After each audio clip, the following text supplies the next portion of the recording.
आवाज news true voice అద్భుతంగా ఈసారి మన సైన్యము తమ యొక్క బాధ్యతను తమకిచ్చినటువంటి లక్ష్యాలను ఆపరేషన్ సింధూర్ ద్వారా ఏదైతే పెట్టామో తప్పకుండా విజయవంతం చేయడం జరిగింది.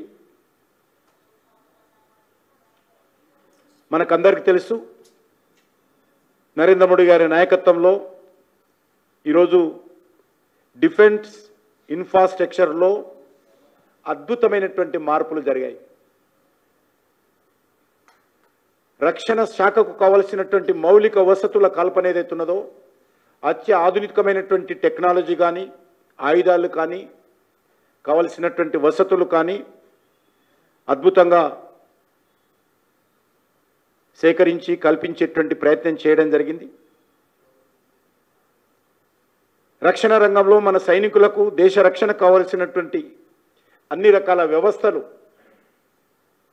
గత 10 సంవత్సరాలుగా ఎన్డీఏ ప్రభుత్వం తీసుకుంటున్నటువంటి భారతీయ జనతా పార్టీ ప్రభుత్వం తీసుకున్నటువంటి చర్యలు ఏవైతే ఉన్నాయో ఈరోజు స్పష్టంగా ప్రపంచం ముందు ఆ ఫలితాలు కనిపించాయి. గతంలో బుల్లెట్ ప్రూఫ్ జాకెట్స్ కోసం ఇబ్బంది పడేటువంటి వాళ్ళు మన సైనికులు, బుల్లెట్ ప్రూఫ్ జాకెట్స్. కానీ ఈరోజు సైనికులకు రఫేల్ విమానాలతో పాటు బ్రహ్మోస్ క్షిపణులు కూడా కల్పించడం జరిగింది.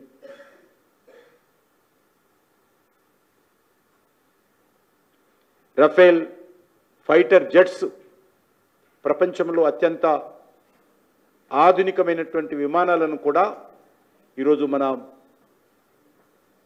సైన్యానికి మనమందరం కల్పించాం. S-400 మిజైల్ డిఫెన్స్ సిస్టమ్ ఆ రోజు మనము కొనుగోలు చేస్తున్నప్పుడు అది రఫేల్ ఎయిర్ ఫైటర్ కావచ్చు, S-14 మిజైల్ డిఫెన్స్ సిస్టమ్ కావచ్చు, వీటిని మనం కొనుగోలు చేస్తున్నప్పుడు ఏ రకంగా కొంత వ్యతిరేకత వచ్చిందో, ఆరోపణలు చేశారో, అవసరం లేదన్నారో, దాని ప్రాధాన్యత ఏంటో S-14 యొక్క ఫలితం ఏంటో ఈరోజు మనం స్వయంగా 140 కోట్లు కాదు యావత్ ప్రపంచమంతా చూసిన విషయాన్ని మనం చేస్తా ఉన్నాం. చాలా వ్యతిరేకత వచ్చినప్పటికీ దేశ రక్షణ కోసం అవసరమని ఆ వ్యతిరేకతను లెక్క చేయకుండా మరి భారత్ ఆర్మీకి మనమందరం కూడా సమకూర్చడం జరిగింది. ఈరోజు ఆల్మోస్ట్ 35% ఆఫ్ రిక్వైర్మెంట్ ఆర్మీకి మనము స్థానికంగానే ఉత్పత్తి చేస్తా ఉన్నాం. బ్రహ్మోస్ నుంచి మొదలు పెడితే అన్ని రకాలుగా మనకు అవసరమే కాకుండా ఈరోజు మన డిఫెన్స్ ఎక్విప్మెంట్స్ కూడా ప్రైవేట్ సెక్టార్ను కూడా భాగస్వాములు చేయడం,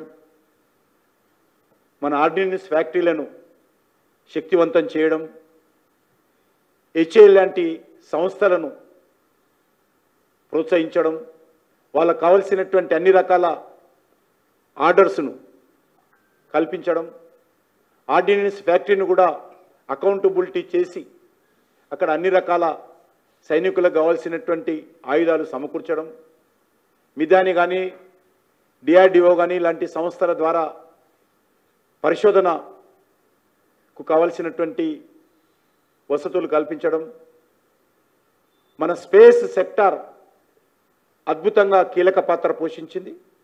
స్పేస్ సెక్టార్ ఏ రకంగా సమూలంగా మార్చి ఈరోజు ప్రపంచంలోనే భారతదేశము నెంబర్ 2, నెంబర్ 3 ప్లేస్లో స్పేస్ సెక్టార్ను మనం తీసుకెళ్లడం, ఇవన్నీ కూడా ఆపరేషన్ సింధూర్ ద్వారా మరొకసారి దాని ప్రాధాన్యత ఏంటో మనకు తెలిసి వచ్చిందనే విషయాన్ని ఈ సందర్భంగా మనం చేస్తున్నాను.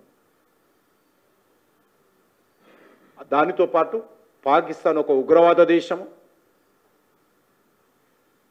అదొక టెర్రరిస్ట్ కంట్రీ, అది ఉగ్రవాద ఫ్యాక్టరీ ఉగ్రవాదులను తయారు చేసేటువంటి ఒక డొమెస్టిక్ ఫ్యాక్టరీగా ఈరోజు పాకిస్తాన్ను ప్రపంచ దేశాల ముందు దోషులుగా నిలబెట్టేటువంటి ప్రయత్నం చేయడం జరిగింది. దశాబ్దాలుగా మనము నష్టపోయాము ఉగ్రవాదం కారణంగా. ఈరోజు దాని నుంచి బయటపడేటువంటి ప్రయత్నం మనం అందరము ఈరోజు చేస్తూ ఉన్నాం. ఈ సందర్భంగా సైనికులు చూపించినటువంటి చొరవ, భారత సైనికులు చేసినటువంటి అద్భుతమైనటువంటి స్ట్రాటజీ ఈరోజు ప్రపంచమంతా అభినందిస్తున్నది. ఇందులో భాగంగానే తిరంగ యాత్రల పేరుతో రాజకీయాలకు అతీతంగా సైనికులను అభినందించేటువంటి కార్యక్రమం, వాళ్లకు మానసికంగా ధైర్యం కల్పించేటువంటి కార్యక్రమం, వాళ్లకు సంఘీభావం ప్రకటించేటువంటి కార్యక్రమం, వాళ్ళకు అండగా ఉండేటువంటి కార్యక్రమం దేశమంతా జరుగుతూ ఉంది. 23 వరకు కూడా జరుగుతుంది. దేశంలోని అన్ని జిల్లా కేంద్రాలలో ఈ కార్యక్రమం నిర్వహించడం జరిగింది. రేపు మన హైదరాబాద్ నగరంలో ట్యాంక్ బండ్ దగ్గర కూడా ఈ కార్యక్రమం నిర్వహిస్తాం. ఇందులో అనేక మంది ప్రముఖులు కూడా ఆహ్వానిస్తూ ఉన్నాం. రాజకీయాలకు అతీతంగా నేను ఓపెన్ ఇన్విటేషన్ అన్ని రాజకీయ పార్టీలకు, శాసనసభ్యులకు ఇస్తున్నాను. ఇది నా ప్రోగ్రాం కాదు, భారత ప్రభుత్వం ప్రోగ్రాం కూడా కాదు. ఇది ప్రజల ప్రోగ్రాము. అయినా కూడా ఒక కేంద్ర మంత్రిగా, ఒక స్థానిక పార్లమెంట్ సభ్యుడిగా నేను కూడా అందరినీ ఆహ్వానిస్తున్నాను.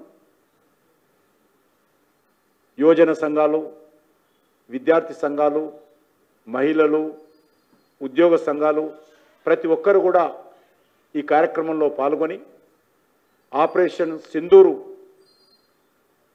విజయ నేపథ్యంలో వాళ్లకు సంఘీభావం ప్రకటించడానికి రావాల్సిందిగా ఆహ్వానిస్తున్నాను. ధన్యవాదాలు.